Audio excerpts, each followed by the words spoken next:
Sid, one of the things that maybe was buried in the Real Madrid-Juventus drama was the fact that Gareth Bale came off at the half. What's his future at Real Madrid? At this point, it just seems like he's got to move on.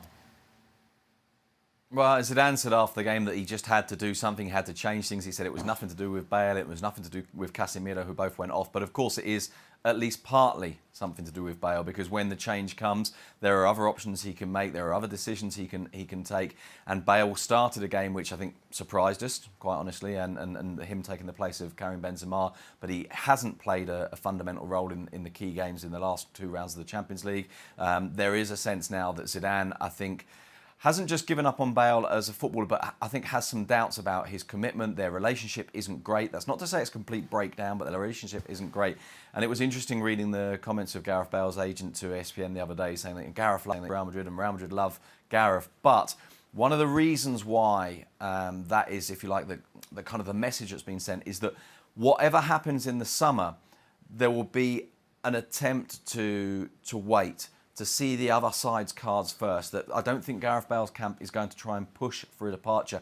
But of course, they're going to be aware of the probable need to look for one. And I think what they're going to wait to see is to see how Real Madrid react to it, to see what Real Madrid suggests to them, and then take it from there.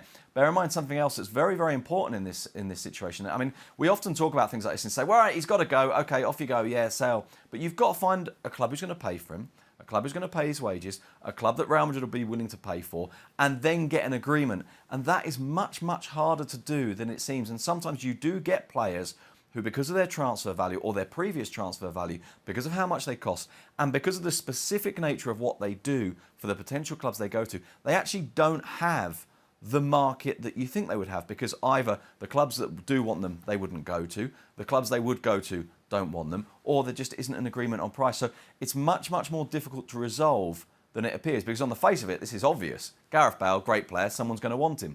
It doesn't work quite like that. Stevie, Sid makes great points. You hear what Bale's agent says, but still, he's just got to get out of there, right? 100%. And this all comes down to Gareth Bale. You know, if Gareth Bale doesn't want to take a wage cut, then there's probably very little chance that he goes anywhere.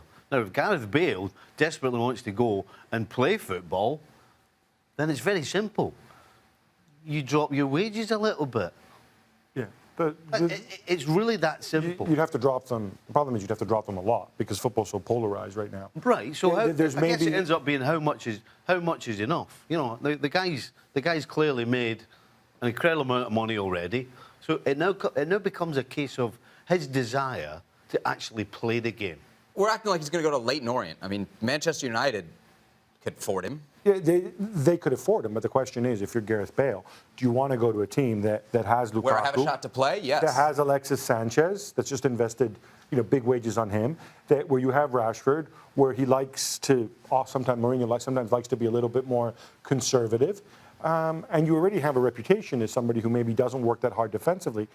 It's a tough match. I mean, United, I think on paper, one of the few possible destinations. Sid said, not easy.